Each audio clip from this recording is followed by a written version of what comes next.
புதுவரப்பு TV இணையர்களுக்கு வணக்கம். இது செய்தி அலசல். நான் உங்கள் ரமேஷ் பாபு. மத்திய அமைச்சரவையில் மாற்றம். விரைவில் மத்திய அமைச்சராகும் அண்ணாமலை. அண்ணாமலை இல்லாமல் தமிழக பாஜக தடுமாறுகிறதா?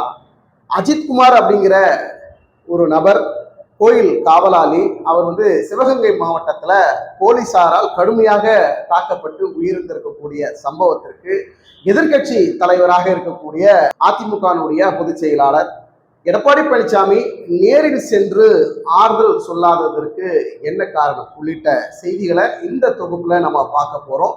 முதல் முறையா நம்முடைய சேனலை பார்க்குறவங்களா இருந்தா நம்முடைய புதுவரவு சேனலை சப்ஸ்கிரைப் பண்ணிட்டு பாருங்க. அப்படியே இந்த வீடியோக்கு ஒரு லைக்கை போட்டுட்டு மறக்காம உங்களுடைய கருத்துக்களை கமெண்ட் செக்ஷன்ல பதிவு பண்ணுங்க. அண்ணாமலைக்கு பாஜகனுடைய தேசிய அளவுல பொறுப்புகள் வழங்கப்படும். அவருக்கு மோடி அவர்கள் மிகப்பெரிய அளவுல அண்ணாமலைக்கு ஆதரவாக இருக்கிறார் அப்படிங்கிற ஒரு தகவல் ஆல்ரெடி பெரிய அளவுல பேசப்பட்ட ஒரு விஷயம். பாஜகவில் தேசிய அளவுல அண்ணாமலைக்கு ஒரு பொறுப்பு வழங்கப்படும் அப்படிங்கிறது பரவலாக பேசப்பட்ட ஒரு விஷயம்தான். ஆனால் தற்போது வந்திருக்கக்கூடிய ஒரு செய்தி என்ன முக்கிய செய்தி அப்படின்னா, மத்திய அமைச்சரவையில் ஒரு மாற்றம் வரப்போகுது. அந்த மாற்றம் வருகின்ற போது அண்ணாமலை மத்திய அமைச்சரவையில் அமைச்சராக பொறுப்பு கொடுக்குவதற்காக மோடி அவர்கள் திட்டமிட்டிருக்கிறாங்க அப்படிங்கிற ஒரு தகவல் வருது. குறிப்பா பீகார் சட்டப்பேரவை தேர்தல் அறிவிப்பு வருவதற்கு முன்பாகவே இந்த அமைச்சரவை மாற்றம் இருக்கும். அப்ப அந்த அமைச்சரவை மாற்றம் வருகின்ற போது அண்ணாமலைக்கு அமைச்சர் பொறுப்பு வழங்குவதற்கும் பாஜக தலைமை குறிப்பா மோடி அவர்கள் திட்டமிட்டிருக்கிறதாக ஒரு அண்மை செய்தியாக வந்துகிட்டு இருக்கு. அமைச்சர் பதவி, அமைச்சர் மாற்றம் இதெல்லாம் நடந்த பிறகு சட்டப்பேரவை தேர்தல் வருகின்ற போது அந்த அமைச்சர்களுக்கு தேர்தல் அதிகாரியாக நியமிக்கப்படக்கூடிய ஒரு சூழல் இருக்குன்றதுனாலதான் பீகார் சட்டப்பேரவை தேர்தல் அறிவிப்பு முன்பாகவே இந்த அமைச்சரவை மாற்றம் இருக்கும் அப்படின்னு சொல்லப்படுகிறது. இது ஒரு புறம் முக்கிய செய்தியாக இருக்கின்ற இந்த சூழல்ல தமிழகத்துல அண்ணாமலை இல்லாமல் பாஜக தடுமாறுகிறதா? அப்ப நைனா நாகேந்திரன் பாஜகவுடைய தலைமை பொறுப்புல இருந்து தலைவராக இருந்து வழிநடத்த தவறுகிறாரா? பாஜகனுடைய தொண்டர்கள் நைனா நாகேந்திரனுடைய தலைமையை ஏற்க மறுக்கிறார்களா? உள்ளிட்ட பல்வேறு விஷயங்கள் ஒரு முரண்பாடான ஒரு விஷயமாகத்தான் போய்கொண்டிருக்கு.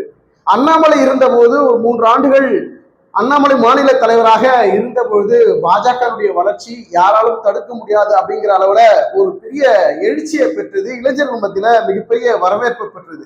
இது கட்சியை தாண்டி, கட்சி பாகுபாடுகளை தாண்டி, இது பாஜக, இது திமுக, இது அதிமுக, இது விசிக, இது பாமக, இது தேமுதிக அப்படின்னு எந்த பாகுபாடும் இல்லாமல் ஒரு அரசியல் தலைவர் அப்படின்னா மக்கள் நலனுக்காக, மக்களுடைய பிரச்சனைக்காக குரல் கொடுக்கக்கூடிய எந்த அரசியல் தலைவரையும் பொதுமக்கள் ஏற்றுக்கொள்வார்கள், வரவேற்பார்கள். இது யதார்த்தமான அரசியல் நடைமுறையில ஒன்று.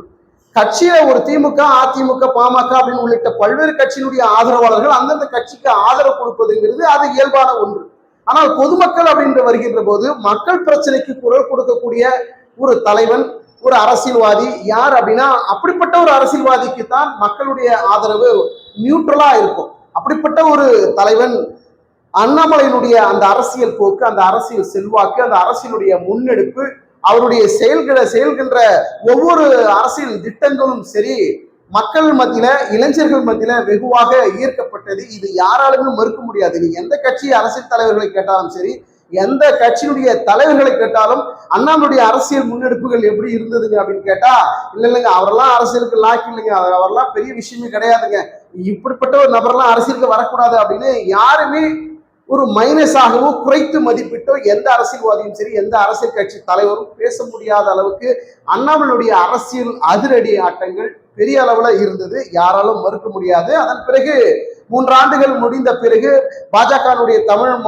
தமிழக தலைவரை மாற்றக்கூடிய ஒரு சூழல் ஏற்பட்ட போது நைனா நாகேந்திரனின் மாநில தலைவராக நியமிக்கப்பட்டார்கள். இப்போ நைனா நாகேந்திரன் ஒரு எதிர்கட்சி தலைவர்கள் இன்னைக்கு என்ன செய்யணுமோ அது எடப்பாடி பழனிசாமி அதிமுக செய்ய தவறுகிற பட்சத்தில் அண்ணாமலை அதை குரல் கொடுத்து பேசிட்டு இருந்தாரு. ஆனா அந்த இடத்துல இன்னைக்கு நயனா நாகேந்திரன் இல்லை அப்படிங்கிற ஒரு ஒரு பரபரப்பு குற்றச்சாட்டை வைக்கிறாங்களா, இல்ல அண்ணாமலை இருந்த இடத்துல இன்னைக்கு நயனா நாகேந்திரன் சரிவர செய்யலைங்கிற ஒரு கருத்தை முன் வைக்கிறாங்களா, இல்ல அண்ணாமலை இருந்த மாதிரியே இவர் இருக்கணுங்கிறது எல்லாரும் எதிர்பார்க்கிறதுங்கிறது இதற்கு விடையே கிடையாது. ஏன்னா ஒவ்வொருத்தருக்கும் ஒரு அரசியல் முன்னெடுப்புன்னு ஒண்ணு இருக்கும், ஒவ்வொருத்தருக்கும் ஒரு திறமைன்னு ஒண்ணு இருக்கும், எல்லாருக்கும் திறமை இருக்கும். ஆனால் மக்கள் மத்தியில இளைஞர்கள் மத்தியில எது வெகுவாக ஈர்க்கிறது அப்படிங்கிற பார்க்கிற போது அண்ணாமலை வந்த பிறகு பாஜக வந்து பெரிய அளவுல தமிழகத்துல வளர்ச்சி கண்டது. மிகப்பெரிய அளவுல பின்தங்கி இருந்த பாஜக தமிழகத்துல அண்ணாமலை வந்த பிறகு அவருடைய பாத யாத்திரையில இருந்து மக்கள் மத்தியில அவர் கொண்டு போற அந்த அரசியல் முன்னெடுப்புகள் இருந்து வெகுவாக வளர்ச்சி பாதையில கொண்டு போனார் அண்ணாமலை அப்படிங்கிறது யாராலும் மறுக்க முடியாது.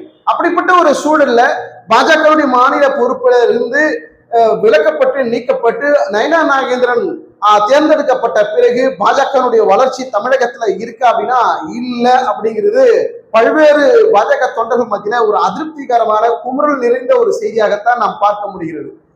அப்போ வளர்ச்சி பாதைக்கு கொண்டு வந்த அண்ணாமலைக்கு எப்படியாவது பாஜகனுடைய தேசிய தலைமையில ஒரு பொறுப்பு வழங்கணும் அப்படின்னு ஒரு கருத்து அதிக அளவுல பரப்பப்பட்டு வந்தது, பேசப்பட்டு வந்தது.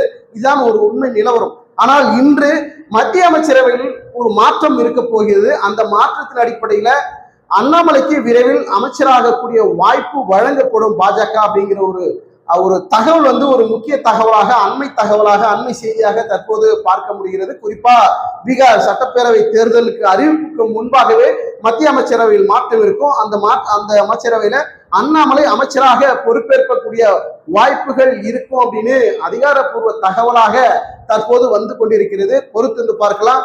பாஜகனுடைய மாநில தலைவராக இருந்து அவருடைய அரசியல் முன்னெடுப்புகள் இளைஞர்கள் மத்தியில ஒரு எழுச்சிகரமான ஒரு முன்னெடுப்புகள் செய்த அந்த ஒரு நற்பயனாக அண்ணாமலைக்கு பாஜகவுல குறிப்பா மத்திய அமைச்சரவையில ஒரு அமைச்சர் பொறுப்பு வழங்குவது மோடி அவர்கள் பரிந்துரையின் பேர்ல, அவருடைய உத்தரவின் பேர்ல இப்படிப்பட்ட ஒரு பொறுப்பு அண்ணாமலைக்கு வழங்க இருக்கிறாங்க அப்படிங்கிற ஒரு தகவல் பொறுத்திருந்து பார்க்கலாம். இங்க வந்து இன்னொரு விஷயம் நம்ம பார்க்க வேண்டியிருக்கு. சிவகங்கை மாவட்டத்துல திருபுவனம் மடப்புறம் அப்படிங்கிற இடத்துல பத்ரகாளி அம்மன் கோயில்ல அஜித்குமார் அப்படிங்கிற ஒரு கோயில் காவலாளி வந்து காவலர்களால் அடித்து துன்புறுத்தப்பட்டு அவர் இறக்கக்கூடிய ஒரு சூழல் ஏற்பட்டு இன்னைக்கு வந்து நீதிமன்றத்துல வழக்கு இருக்கு. இது வந்து தமிழக முதலமைச்சர் மு.க.ஸ்டாலின் அவர்கள் பாதிக்கப்பட்ட அஜித்குமார் அவருடைய தாயாருக்கு தொலைபேசியில தொடர்பு கொண்டு இது போன்ற ஒரு தவறு நடந்திருக்க கூடாதுமா, சாரிமா, இது வந்து நடக்கக்கூடாத ஒண்ணு நடந்து விட்டது, தைரியமா இருங்க, நாங்க எல்லா வகையிலையும் உங்களுக்கு உதவியா இருப்போம், தமிழக அரசு உங்களுக்கு அத்தனை விஷயங்களையும் செஞ்சு கொடுக்கும் அப்படின்னு தமிழக முதலமைச்சர் அஜித்குமார் அவர்கள் இறந்த அஜித்குமார் அவர்களுடைய தாயாருக்கு தொலைபேசியில பேசி ஒரு ஆறுதலை சொன்னார். எதிர்கட்சி தலைவராக இருக்கக்கூடிய எடப்பாடி பழனிசாமியும் அதே ஃபார்முலாவை முதலமைச்சர் ஃபார்முலாவையே எடப்பாடி பழனிசாமியும் அதே ஃபார்முலாவை ஃபாலோ பண்ணி அவரும் தொலைபேசியில தொடர்பு கொண்டு ஆறுதலை வந்து பதிவு பண்ணார். ஆனால் இங்க பாஜகனுடைய மாநில தலைவராக இருக்கக்கூடிய நயனா நாகேந்திரன் நேரில் சென்று ஆறுதல் சொல்லியிருப்பாரு, பண்ணுவார் அப்படின்னு எதிர்பார்க்கப்பட்டது.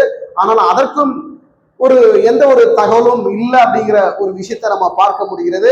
இப்படிப்பட்ட ஒரு சூழல்ல, ஒரு பாதிப்பு ஏற்படுகின்ற சூழல்ல, ஒரு உயிர் போகின்ற சூழல்ல எதிர்கட்சி தலைவராக இருக்கக்கூடிய அது எந்த கட்சி எதிர்கட்சியாக இருந்தாலும் அது நேரில் சென்று ஆறுதல் சொல்வதுதான் சரியானது அப்படின்னு மக்கள் மத்தியில மிகப்பெரிய ஒரு குமுறலை முன்வைக்கிறாங்க.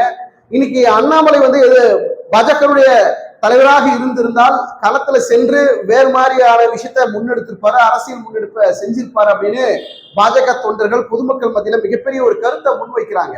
உங்களுடைய கருத்துக்களை கமெண்ட் செக்ஷன்ல பதிவு பண்ணுங்க.